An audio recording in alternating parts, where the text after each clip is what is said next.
They say that a constitution can change things, but how? After all, a constitution cannot build a road, school a child, provide drinking water, or heal the sick.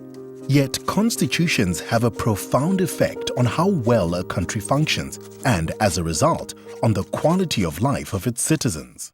The state needs a powerful engine to do the things that we need it to do, but that power has to be under control.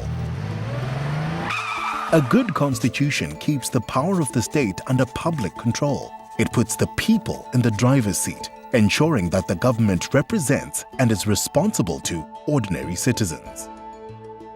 To understand the difference that a good constitution can make, let's look at the fictional country of Ruritania, as it was 10 years ago. Ruritania has many problems.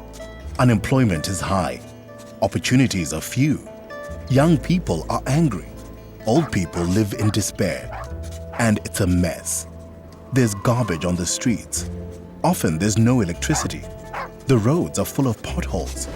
The schools are overcrowded, and the sick cannot get the care they need. People are not treated with respect. And for minorities, it's even worse if they don't speak the language or practice the religion of the majority. The courts and the administration are corrupt. And if you don't have a connection or the money for a bribe, you'll always be at the back of the line. Why is this so? Well, it's not because Ruritania is poor. It has lots of resources. Those who are in charge, who are well connected and close to power, have plenty of money. They feast while the poor go hungry. They run Ruritania for their own personal benefit, not for the benefit of the people. And at the head of the table sits the president, the old man. He's been in charge as long as anyone can remember.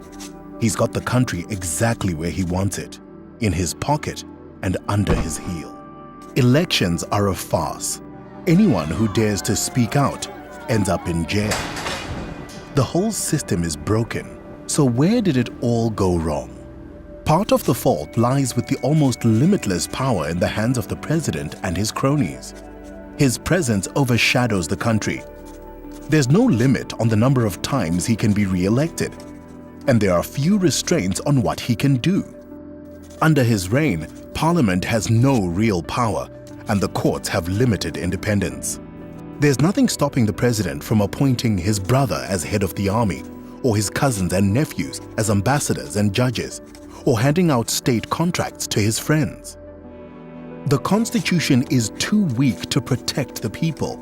It provides no real constraints on the president's abuse of power.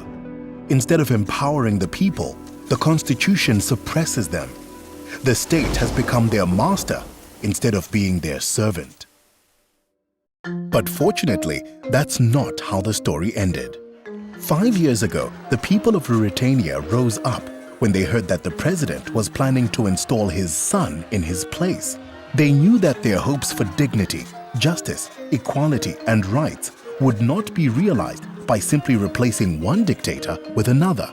They needed to change the rules, so they wrote a new constitution, the foundation upon which a democratic Ruritania would be built. Despite their differences, many groups from across society came together to identify 5 common goals for constitutional change. The most important thing was to reduce the president's excessive power, so they limited his powers in relation to Parliament and the courts, and his ability to make appointments. They introduced term limits so that in the future, a president can only serve 2 terms before someone else must replace him. Another urgent need was to empower people to participate in the political process. So the Constitution allowed the free formation of political parties to give them real choices in future elections. It also created an independent electoral commission to ensure that future elections would be free and fair. Thirdly, they sought to ensure the independence of the judiciary and the due process of law in order to strengthen human rights. This would enable the people to express their views without fear and bring to an end the injustices of the past. The fourth need was to give all citizens a seat at the table. Religious and ethnic minorities, women, and others who were previously excluded were able to insist on new constitutional rules that would protect their rights and ensure their representation in Parliament.